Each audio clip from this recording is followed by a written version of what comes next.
Hello friends, welcome to our channel. இன்னைக்கு நம்ம சேனல்ல பாஸ்மதி ரைஸ் வெஜிடபிள் பிரியாணி பண்ண போறேன். வாங்க பார்க்கலாம். First step நம்ம பிரியாணிக்கு ரைஸ் ரெடி பண்ணிக்குவோம். 1 கப் பாஸ்மதி ரைஸ்க்கு 1.5 கப் வாட்டர் எடுத்து பாயில் பண்ண ஆரம்பிச்சிட்டேன். பாயில் ஆயிட்டு இருக்கும்போதே அதுல 2 பிரிஞ்சி இலை, ஏலக்காய் 3, ஸ்டார் 1,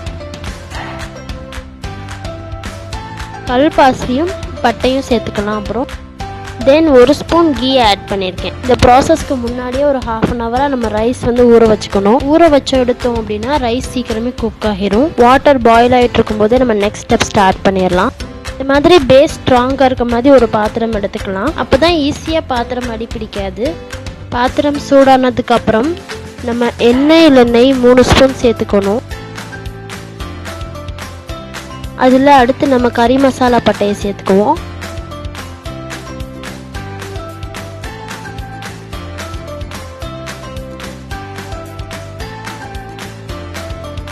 ஸ்பைஸியாக இருக்கணுன்றதுக்காக நான் 3 பச்சை மிளகாய் சேர்த்துருக்கேன். உங்களுக்கு கார அளவுக்கு ஏற்றாப்புல நீங்கள் போட்டுக்கோங்க. கறிவேப்பிலை போட்டிருக்கேன், ஆப்ஷனல் தான், போடுறவங்க போட்டுக்கலாம். ஸ்லைசஸாக கட் பண்ண பெரிய வெங்காயம் 3 சேர்த்துக்கலாம். அதில் கலர் சேஞ்ச் ஆகிற வரைக்கும் சாட்டே பண்ணுங்கள்.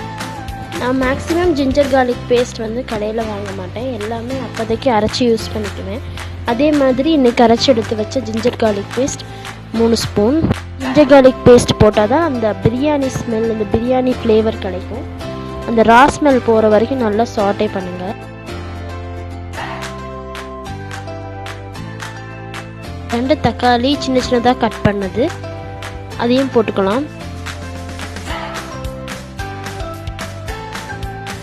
தக்காளி எல்லாமே நல்லா மசிஞ்சு வரணும். அந்த ஸ்டேஜில் நம்ம 2 ஸ்பூன் மஞ்சத்தூள் சேர்த்துக்குவோம். 2 spoon red chilli powder,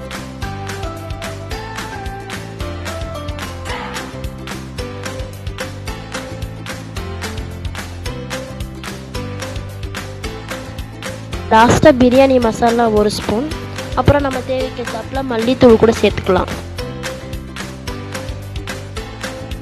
masala smell, raw smell போகிற வரைக்கும் நம்ம நல்லா கிண்டி எடுத்துக்கணும். நெக்ஸ்ட் நம்ம ட்ரையாக இருக்குது அப்படின்னா கொஞ்சமாக தண்ணி சேர்த்துக்கலாம்.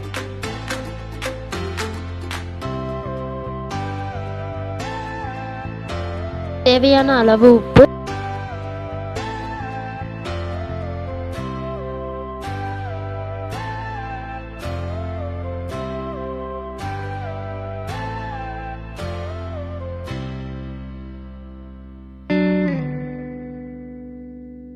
தண்ணி கொதிச்சு வந்துருச்சு. நெக்ஸ்ட் நம்ம ஊற வச்ச ரைஸ் எடுத்து அதில் போட்டுடலாம்.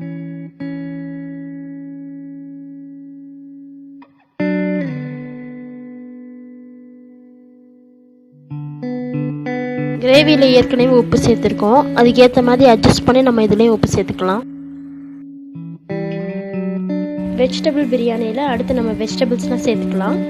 1 கப் பச்சை பட்டாணி, பாயில்டு பீஸ் 1 கப் சேர்த்துருக்கேன், மட்டும் நம்ம வேக வச்சு எடுத்துக்கணும். அடுத்து கேப்சிகம், ஒரு ஃபுல் கேப்சிகம் கட் பண்ணி போட்டிருக்கேன். அப்புறம் 2 கேரட்டை இந்த மாதிரி ஈக்குவல் ஷேப்ஸாக கட் பண்ணி வச்சுட்டேன், அதையும் சேர்த்துக்கலாம்.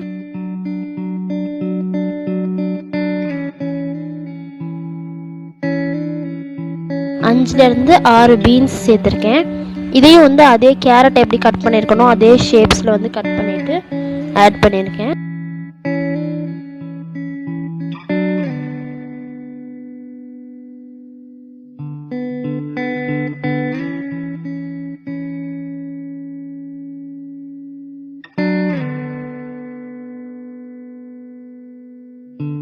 அடுத்த காய்கறியெல்லாம் வேகிறதுக்கு 1/2 கப் தண்ணி சேர்த்துருக்கேன். ஆல்ரெடி நம்ம பச்சை பட்டாணி கொஞ்சம் முக்கால்வாசி நம்ம வேக வச்சு எடுத்துருக்கோம். ஒரு 5 to 10 மினிட்ஸ் இந்த காய்கறியோட சேர்ந்து அதுவும் வேகட்டும் நல்லா.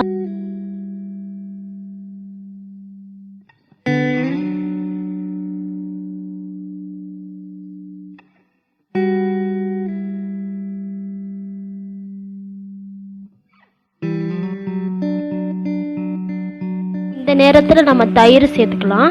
ஒரு 4லேருந்து 5 ஸ்பூன் தயிர் சேர்த்துக்கோங்க.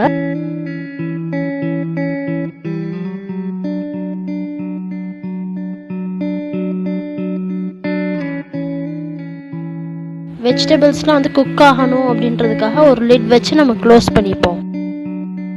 ஓகே, இப்போ ரைஸும் ரெடி ஆயிடுச்சு பாருங்கள். நம்ம சோக் பண்ணி வச்சுருந்தோம் 1/2 ஹவருக்கு, அதனால தான் இப்போ வந்து நல்லா உதிரியாக வந்திருக்கு ரைஸ். வெஜிடபிள்ஸ் குக் ஆயிடுச்சா அப்படின்னு செக் பண்ணிவிட்டு அடுத்து நம்ம ரைஸ் இதில் ஆட் பண்ணிடுவோம்.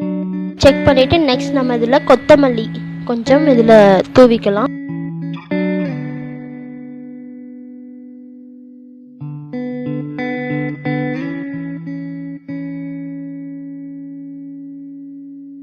வெஜிடபிள்ஸ்லாம் நல்லாவே குக் ஆயிடுச்சு.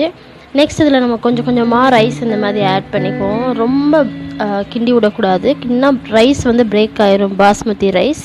இந்த ப்ராசஸ் நம்ம பண்ணும்போது வந்து ஸ்டவ்வை சிம் பண்ணிக்கணும், இல்லைன்னா ஈஸியாக பேர்ன் ஆயிரும், அடி பிடிச்சிரும்.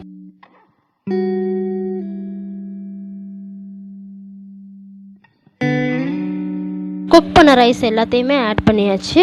இப்போ நம்ம மெதுவாக அந்த ரைஸை வந்து கிண்டி விட்டுட்டுருக்கலாம், மிக்ஸ் பண்ணலாம்.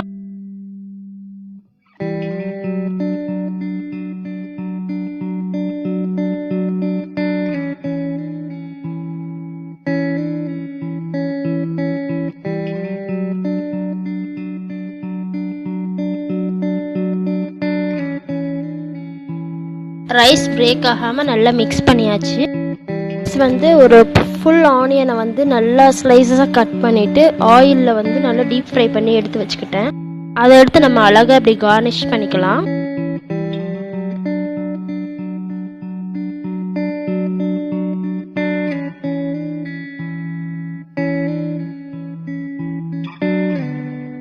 அடுத்த லேயர் வந்து சாப் பண்ணி வச்சுருந்த கொரியாண்டர் லீவ்ஸ், கொத்தமல்லி இலை. லாஸ்ட் லேயர் வந்து நம்ம ஃப்ரை பண்ணி வச்சுருக்கோம் கேஷ்யூஸும் ரைசின்ஸும் தனியாக கீ ஒரு ஆயிலில் ஃப்ரை பண்ணி வச்சுருக்கோம், அதையும் சேர்த்துக்கலாம்.